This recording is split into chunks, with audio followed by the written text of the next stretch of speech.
ایک شخص جو بنگال کی گلیوں سے اٹھا اور پورے خطے کی سیاست ہلا کر رکھ دی۔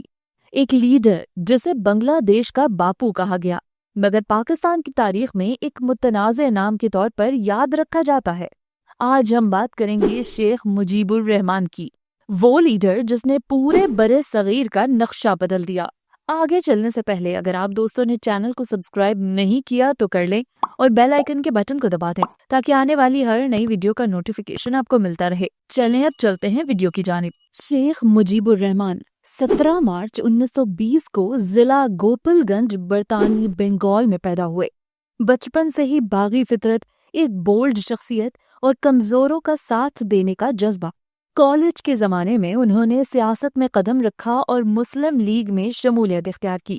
پاکستان کے قیام کی جدوجہد میں بھی فعال رہے مگر بہت جلد انہیں احساس ہوا کہ مشرقی پاکستان کی آواز دب رہی ہے۔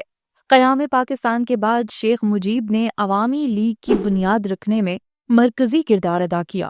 وہ مسلسل یہ آواز اٹھاتے رہے کہ مشرقی پاکستان کو اس کا جائز حق دو ورنہ قوم کے درمیان دوریاں بڑھتی جائیں گی۔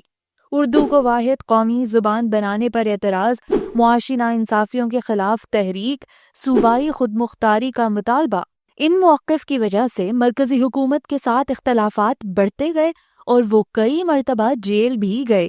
1966 میں شیخ مجیب نے 6 نکات پیش کیے۔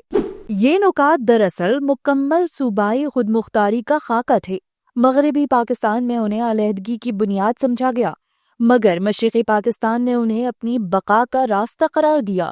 6 نکات یعنی اپنی کرنسی، اپنی پولیس، دفاع اور خارجہ کے علاوہ مکمل صوبائی اختیار وغیرہ۔ یہیں سے شیخ مجیب بنگالی قوم پرستی کے سب سے بڑے لیڈر بن کر ابھرے۔ سال 1970 کے انتخابات میں عوامی لیگ نے 167 میں سے 160 نشستیں جیت لیں۔ پورے مشرقی پاکستان نے شیخ مجیب کو اپنا قائد اعظم بنا دیا لیکن اقتدار کی منتقلی میں تاخیر، سیاسی کھینچا تانی اور غلط فیصلوں نے بحران کو سنگین بنا دیا۔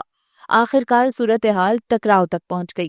25 مارچ 1971 تاریخ کی وہ رات جس نے دونوں قوموں کو الگ کر دیا۔ فوجی آپریشن شروع ہوا، شیخ مجیب گرفتار ہوئے اور مشرقی پاکستان میں خانہ جنگی پھوٹ پڑی۔ یہ جنگ آخرکار بنگلہ دیش کی پیدائش پر ختم ہوئی۔ شیخ مجیب دنیا بھر میں فادر آف نیشن بن کر ابھرے لیکن پاکستان میں آج بھی ان کا کردار ایک بحث کا موضوع ہے۔ بنگلہ دیش کے پہلے صدر، بعد میں وزیر اعظم، انہوں نے ملک کو دوبارہ تعمیر کرنے کی کوشش کی لیکن معاشی مشکلات، سیاسی اختلافات، بدامنی، حکومتی تنقید نے حالات مشکل بنا دیے۔ سال 1975 میں انہوں نے ایک پارٹی نظام نافذ کیا جسے ان کے مخالفین آمرانہ قدم کہتے ہیں۔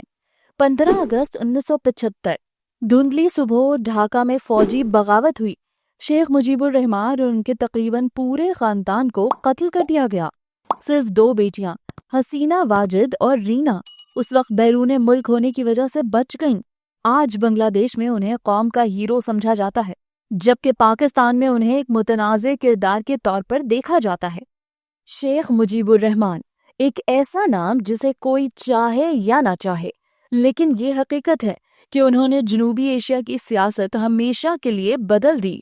تاریخ صرف ایک نظر کا نام ہے اور شیخ مجیب الرحمان ایک ایسا کردار ہے جسے ہر نظر اپنے اپنے زاویے سے دیکھتی ہے۔ آپ کے لیے وہ کون تھے؟ ہیرو یا ایک متنازع سیاستدان؟ کامنٹس میں ضرور بتائیے گا۔